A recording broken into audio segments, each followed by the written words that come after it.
Bob, a mafia boss, was scoping out a perfect spot for his new business. He then met with some big shots in the area. There was a regional leader, a mass organization leader, and even a council member in the meeting. Bob was acting all high and mighty because he had a lot of influence and money, and he even looked down on the important people in front of him. Bob had big plans to take over that area and get the government officials there, including a council member, to do what he wanted. He basically bought off the guy and got him to agree to everything without any objections. Bob then insulted the leader of a local mass organization who was present there. He grabbed a glass of champagne and poured it on the man's head. The man had enough and stood up to fight back, but Bob didn't hesitate, and his assistant shot the man in the head, killing him instantly. After seeing what went down, the council member wasted no time in convincing the regional leader to give the green light to Bob's proposals. But because the regional leader was a person of integrity and respect, he politely turned down Bob's offer. Not taking no for an answer, Bob swiftly sent some of his guys in. But the regional leader had his own bodyguard, a tough guy who was also skilled at playing the guitar. The guy with the guitar totally took out all of Bob's guys. But then Bob brought out his secret weapon, a dude named Kane. He was a total badass and knew all kinds of martial arts. He went up against the guy with the guitar and took him out in no time, along with all the other guys. Afterward, Kane cleaned up with a beer, and his chill vibe made everyone too scared to mess with him. After the fight, the local leader didn't back down from his decision not to make a deal with Bob. Bob wouldn't take no for an answer, so he decided to kill the leader. After that, he used the leader's fingerprint to sign the agreement. Shortly after, there was a noise from inside the building, so Kane was asked to investigate. Kane said it was just a cat searching for food, so there was nothing to worry about. Once he got rid of all the competition, Bob set up his business empire in the area for good. Years later, there was this tough dude called Shane. He was a good fighter and was getting ready for a match that day. Turned out Kane watched him in action and was so impressed that he recruited Shane as his aide straight away. Meanwhile, Bob had a visit from a big shot business partner from overseas. The guy had no respect for women at all. He straight up asked Bob to give him one of the female maids there that he liked. The woman had no choice and was taken without being able to say no. One day, Kane and Shane had a job to do. They had to meet with a businessman who was competing with Bob. They brought a big suitcase and presented it to the businessman. To his surprise, there was a woman inside who happened to be the businessman's mistress. This really embarrassed the man in front of everyone.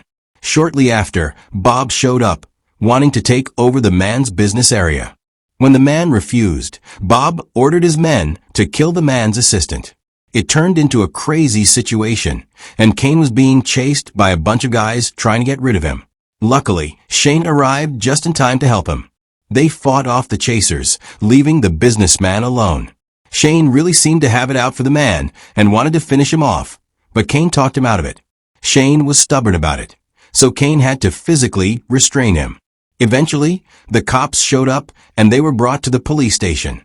Shortly after, Kane and Shane were able to get out thanks to some cash. When they drove back home, Kane noticed something was off with Shane. After checking, he saw that Shane was hurt from what had happened. Kane quickly took Shane to a pro at fixing up injuries. Turns out it was his wife, Donna.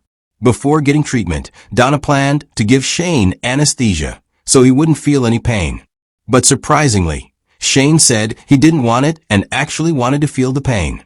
This left everyone puzzled. A few days later, Kane brought Shane to meet Bob for the first time. He wanted to introduce Shane to his boss. When they finally met, Shane fixed his gaze right at Bob. While on the yacht, Bob announced that he was willing to split the profits from his business with anyone who wanted to take on a special mission. When no one spoke up, Shane suddenly interrupted and volunteered for the job. This annoyed Kane, who thought Shane was being impulsive and going against orders. There was a little tension between the two of them for a while, but it blew over pretty quickly. In short, Shane and Kane made it to their destination to carry out the mission. Their job was to take drugs from a group of gangsters. While Shane was fighting the gangster, Kane took control of the truck with the drugs. Shane was in a really tough fight all by himself and ended up getting pretty beat up and trapped. Just when it looked like he was done for, Kane came out of nowhere and saved him. Together, they were able to beat all the bad guys and grab the drugs. Bob was really stoked about the mission's success and wanted to hand over part of his business to Kane to look after. Kane wasn't super into the idea, but he didn't want to say no, so he went along with it. When Kane got back home, he found out that his wife was pregnant, which made him super happy. They all had a big celebration with lots of food. On that occasion, Shane gave Kane a sweet necklace. It was something Shane's dad gave him before he passed, and he wanted Kane to have it because he had considered Kane like his own brother.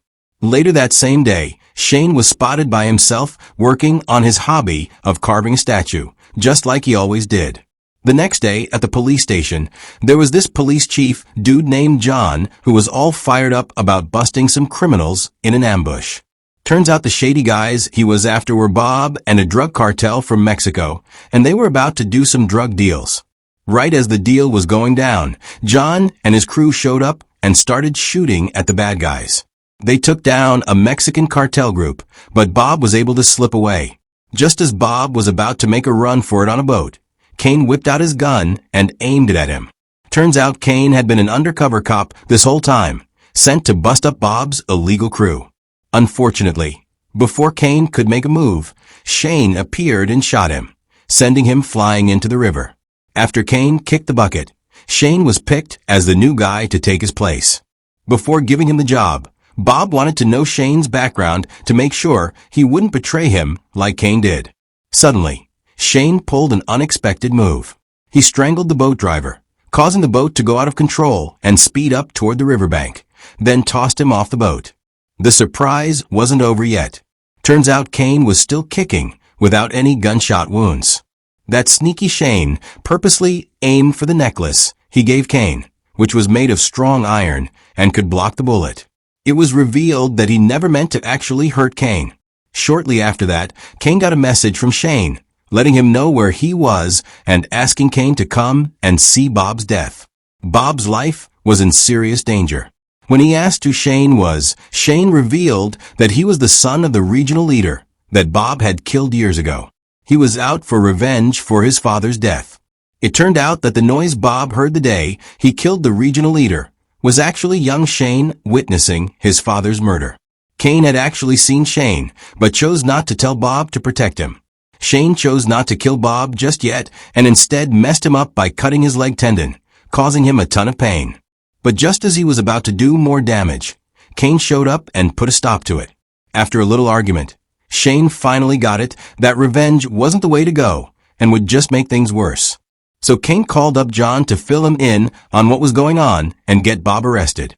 Not long after, John showed up out of nowhere, and suddenly he grabbed an iron rod and whacked Kane from behind.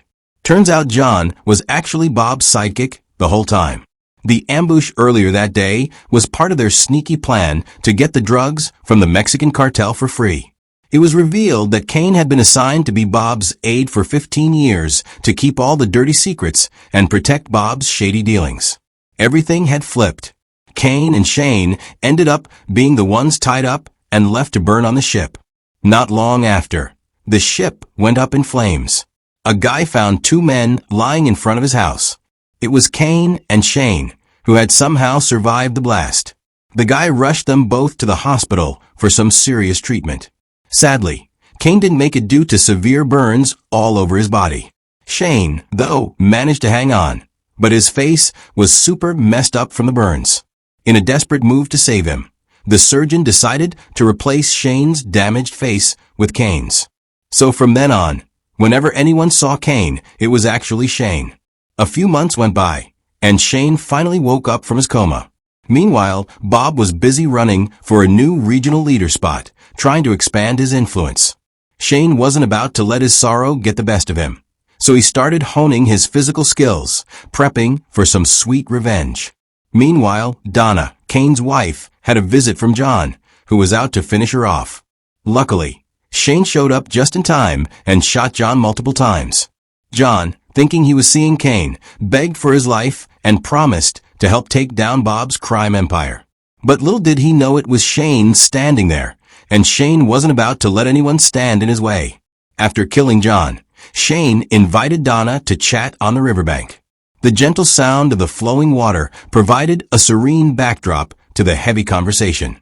Shane came clean about not being Kane, but Shane, revealing the heartbreaking truth that Kane had died in the fire. He then asked for Donna's permission to avenge Kane's death, considering Kane as his own brother. Heartbroken by the news of her husband's death, Donna, with tears streaming down her face, granted Shane the permission he sought. Right on the day of his inauguration as a new regional leader candidate, Bob was stunned by the appearance of a figure he believed had perished in the fire. The sight of what he thought was Kane left him speechless. Not realizing it was Shane, Bob invited him to one of his luxurious residences for a talk. When Shane arrived at the location, the cowardly Bob, gripped with fear, fled to the top floor and ordered all his armed men to eliminate Shane. Despite being heavily outnumbered, Shane didn't show the slightest hesitation. He bravely took on all of Bob's men at once, managing to eliminate them with incredible skill and speed. He then headed up to the second floor, where he encountered Bob's new ace, a skilled swordsman. Shane, fueled by his unwavering determination, matched the swordsman's prowess with ease, using a sword to fight the man. Shane finally managed to defeat him after a fierce battle. Finally, it was time for Shane to confront Bob. Bob, in a moment of cowardice, suddenly appeared from behind and shot both of Shane's legs, causing him to collapse to the ground. As Bob approached with the intention to stab him, Shane mustered the strength to grab Bob's knife and stab him in the belly. Unfortunately, the stab wasn't deep enough to end Bob. When Shane got up and intended to approach Bob again, Bob quickly grabbed his gun and shot Shane, delivering a fatal blow that ended his life.